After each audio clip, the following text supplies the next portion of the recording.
आज हम लोग भारत की मिट्टियाँ उनके प्रकार है ना के बारे में जानेंगे। कितने प्रकार की कौन सी मिट्टी होती है, किस मिट्टी में क्या चीज़ है और क्या चीज़ नहीं है। तो आज हम लोग क्या है मिट्टी के बारे में जानेंगे, है ना। तो सबसे पहले देखते हैं भारत की मिट्टियाँ। भारत की मिट्टियाँ में मृदा यानी मिट्टी मतलब क्या होता है, मृदा, सॉइल।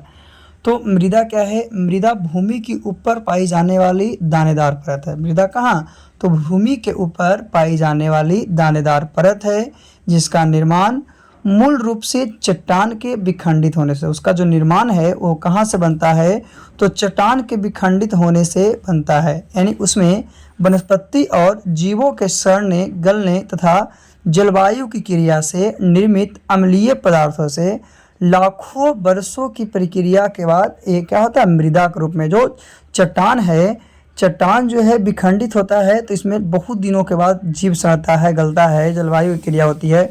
तो ये सब के बाद जो लाखों वर्षों के बाद बनते हैं उसी को हम लोग क्या कहते हैं, मृदा कहते हैं।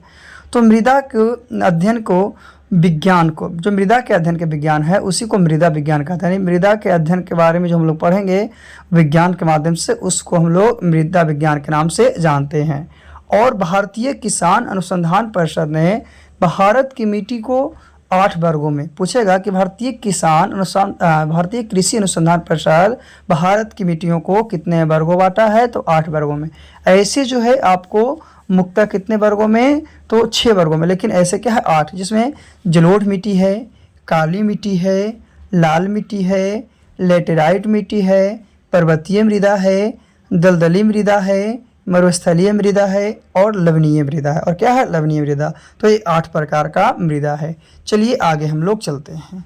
तो भारत में ज़्यादा क्षेत्रफल पर, यानी भारत में अधिकतर क्षेत्रफल पाए जाने वाले मिट्टी कितने हैं, तो 4 हैं, है ना। जलोढ़ मृदा, लाल मृदा, काली मृदा और लेटेराइट मृदा। ये 4 मृदा जो है भारत में सबसे ज़्यादा है ना।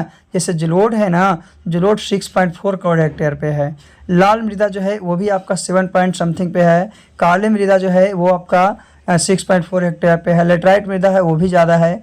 तो इस तरह से भारत में ज़्यादा क्षेत्रफल पर पाए जाने वाली मृदा 4 प्रकार की है, जलोढ़ मृदा, लाल मृदा, काली मृदा, लेटेराइट मृदा।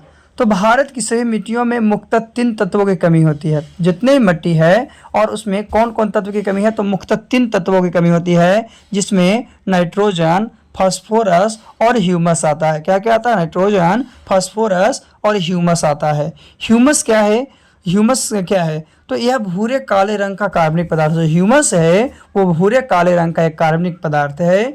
पेड़ पौधे तथा जंतुओं के प्राकृतिक रूप से, पेड़ पौधा हो गया और जितने जंतु के प्राकृतिक रूप से सड़ने गलने यानी विघटित होने से जो कार्बनिक पदार्थ निर्मित होते हैं उसे हम लोग क्या कहते हैं, ह्यूमस कहते हैं। क्या कहते हैं, ह्यूमस। यानी पेड़ पौधा हो गया, जंतु ये सब हो गया, इसी से जो प्राप्त होता है उसी को क्या कहा जाता है, ह्यूमस कहा जाता है। चलिए अब हम लोग ह्यूमस के बाद जलोढ़ मिट्टी के बारे में जानते हैं कि जलोढ़ मिट्टी होता क्या है।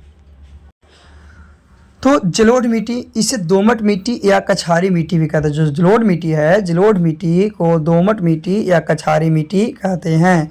जलोढ़ मिट्टी नदियों द्वारा पहाड़ी क्षेत्रों से लाकर मैदानी क्षेत्रों में बिछा दी जाती है।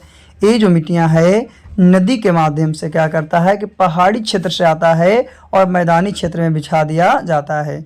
जलोढ़ मिट्टी जो है भारत की पाई जाने वाली सर्वाधिक उपजाऊ मिट्टी, यानी सबसे ज़्यादा उपजाऊ मिट्टी जो है जलोढ़ मिट्टी है। कौन सा मिट्टी है, जलोढ़ मिट्टी। ये कौन से क्षेत्र में है, तो भारत का संपूर्ण उत्तरी मैदान और तटीय मैदान, भारत का जो संपूर्ण उत्तरी मैदान है और तटीय मैदान है वो सब क्षेत्र में है। और इसकी प्रचुरता का इसमें कौन कौन सा पाया जाता है, तो इस मिट्टी में चूना और पोटेशियम प्रचुर मात्रा में पाया जाता है। जो जलोढ़ मिट्टी है, जलोढ़ मिट्टी में चूना और पोटेशियम जो है आपका क्या प्रचुर मात्रा में पाया जाता है। इसमें कमी क्या है, तो नाइट्रोजन, फास्फोरस और ह्यूमस की कमी है। जो जलोढ़ मिट्टी है इसमें नाइट्रोजन, फास्फोरस और ह्यूमस की कमी है। दूसरी बात, जलोढ़ मिट्टी भारत में 6.4 करोड़ हेक्टेयर भूमि पर फैली हुई है और इस मिट्टी का रंग हल्का लालमी भूरे रंग का होता है। लालमी धुंधले भूरे रंग का होता है किसका, जलोढ़ मिट्टी का रंग, है ना। ये मिट्टी धान की खेती के लिए काफ़ी अच्छी मानी जाती है तथा साथ ही साथ गेहूँ, मक्का, तिलहन, आलू की खेती के लिए भी उपयुक्त मानी जाती है। और जलोढ़ मिट्टी को दियारा प्रमुख भी कहा जाता है। और ये मक्के की खेती के लिए क्या है कि मक्के की खेती के लिए उपयुक्त मानी भी जाती है। ये मक्के की खेती के लिए उपयुक्त मानी जाती है। आगे हम लोग चलते हैं। तो जलोढ़ मिट्टी दो प्रकार के, पहला बांगर और दूसरा खांगर। तो बांगर जो है पुरानी जलोढ़ मिट्टी को कहते हैं। बांगर जो है वो किसको, पुरानी जलोढ़ मिट्टी को कहते हैं। और जो खांगर है वो नई जलोढ़ मिट्टी को कहते हैं, है ना। तो एक कंकड़ीली होती है ना। जो बांगर है इसमें एक क्या है, कंकड़ की मात्रा होती है ज़्यादा, और खांगर है उसमें कंकड़ की मात्रा ज़्यादा नहीं होती है। तो ये है जलोढ़ मिट्टी। चलिए जलोढ़ मिट्टी के बाद आगे काली मिट्टी। तो काली मिट्टी का निर्माण बेसाल्ट चट्टानों के टूटने फूटने से हुआ है। जो काली मिट्टी है उसका निर्माण बेसाल्ट चट्टानों के टूटने फूटने से हुई है ना। यानी ज्वालामुखी विस्फोट हो गया, उससे बेसाल्ट चट्टान, और बेसाल्ट चट्टान से काली मिट्टी, जैसा कि फिगर में आपको दिखाया गया है। तो काली मिट्टी को रेंगुर मृदा या कपास की मृदा या लावा मिट्टी भी कहते हैं। जो काली मिट्टी है, काली मिट्टी को रेंगुर मृदा कहते हैं, कपास की मृदा कहते हैं या लावा। इसके अलावा इसे ना काली कपासी मृदा भी कहते हैं। क्यों? क्योंकि कपास की खेती के लिए सबसे उपयुक्त मानी जाती है। इस मिट्टी का रंग काला होता है, किसके कारण? तो टिट्रेफेरिस मैग्नाइट उपस्थिति के कारण इसका रंग क्या होता है, काला होता है, यानी ब्लैक मैग्नेट। इसको क्या बोलते हैं, ब्लैक मैग्नेट बोलते हैं।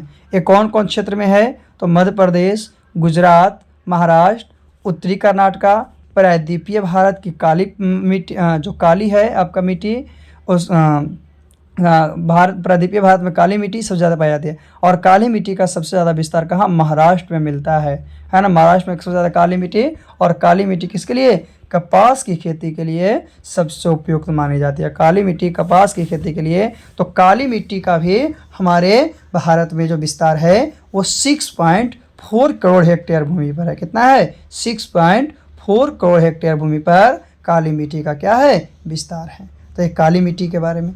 चलिए आगे हम लोग चलते हैं।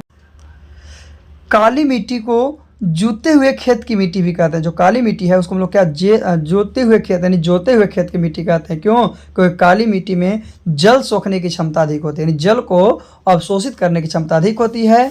और जब इसके ऊपर धूप पड़ती है तो इसमें दरारें पड़ जाती है, और इसीलिए इसे जूते हुए खेत की मिट्टी कहते हैं। दरार आ गया तो खेत जोता जोता हुआ लगेगा ना, जैसे जूतने के बाद क्या मिट्टी में क्या फर्क आ जाएगा। तो इसीलिए हम लोग क्या कहते हैं, खेत की मिट्टी कहते हैं। किस खेत की मिट्टी? जो जूते हुए खेत की मिट्टी के नाम से जानते हैं। तो याद रखना है, काली कपासी मृदा, एल्युमिनियम लौ ऑक्साइड के कारण इसका रंग क्या होता है, काला होता है ना। रियलिटी बात है कि एल्युमिनियम लौ के कारण इसका होता है, जो 6.4 करोड़ हेक्टेयर भूमि पर क्या है आपका फैला हुआ है। इस मिट्टी का स्थानीय नाम रेंगुर मृदा है, और यह मिट्टी कपास के लिए सबसे उपयुक्त मानी जाती है। इसलिए इसको कपाली क्या है कि कपासी काली मृदा, यानी काली कपासी मृदा भी कहते हैं। और इस मिट्टी को जूते हुए खेत की मिट्टी कहते हैं, क्योंकि इसमें पानी सोखने की क्षमता अधिक होती है, और जब पानी सोख लेता है तो धूप पड़ती है तो इसमें दरारें पड़ जाती है। इस कारण से इसे हम लोग क्या कहते हैं, तो जूते हुए खेत की मिट्टी कहते हैं। क्या कहते हैं? जूते हुए खेत की मिट्टी। तो काली मृदा के बाद हम लोग आगे चलते हैं। लाल मृदा। लाल मृदा क्या है? तो लाल मृदा प्रायद्वीपीय भारत के कम वर्षा वाले क्षेत्रों में पाई जाती है। जो लाल मृदा है प्रायद्वीपीय भारत के कम वर्षा वाले क्षेत्रों में पाई जाती है। और इस मिट्टी का रंग फेरिक ऑक्साइड के कारण लाल होता है। इस मिट्टी का लाल रंग जो है किसके कारण? फेरिक ऑक्साइड के कारण होता है। और इस मिट्टी में लोहा और सिलिका की अधिकता होती है। लोहा और सिलिका जो है अधिक मात्रा में पाया जाता है। और यह मिट्टी तमिलनाडु, आंध्र प्रदेश, नागालैंड, महाराष्ट्र, कर्नाटका के कुछ भागों में पाई जाती है। जो मिट्टी है कहाँ में? तो तमिलनाडु, आंध्र प्रदेश, नागालैंड, महाराष्ट्र, कर्नाटका के कुछ भागों में पाई जाती है। और सबसे ज़्यादा विस्तार इसका तमिलनाडु एवं आंध्र प्रदेश में। सबसे ज़्यादा किसमें? तमिलनाडु एवं, जैसे कि काली मिट्टी था ना, तो काली मिट्टी का कहाँ था? महाराष्ट्र था। उसी तरह से इसका तमिलनाडु एवं आंध्र प्रदेश में है। यह मिट्टी बाजरे की खेती के लिए उपयुक्त मानी जाती है। यह मिट्टी जो है बाजरे की खेती के लिए उपयुक्त मानी जाती है। और जब लाल मिट्टी जल को सोखती है, यानी जलयोजित होती है, तो यह रंग कैसा होता है? पीला हो जाता है ना। इसीलिए लाल या पीली मिट्टी के नाम से, लाल मिट्टी को पीली मिट्टी के नाम से भी जानते हैं। जलयोषण के बाद, यानी जल को अवशोषित करने के बाद इसका रंग क्या होता है? पीला हो जाता है। इसीलिए ये क्या है कि इसे हम लोग क्या कहते हैं? पीली मिट्टी कहते हैं। लाल या पीली मिट्टी कहते हैं, है ना। चलिए और हम लोग इसके बारे में जानते हैं।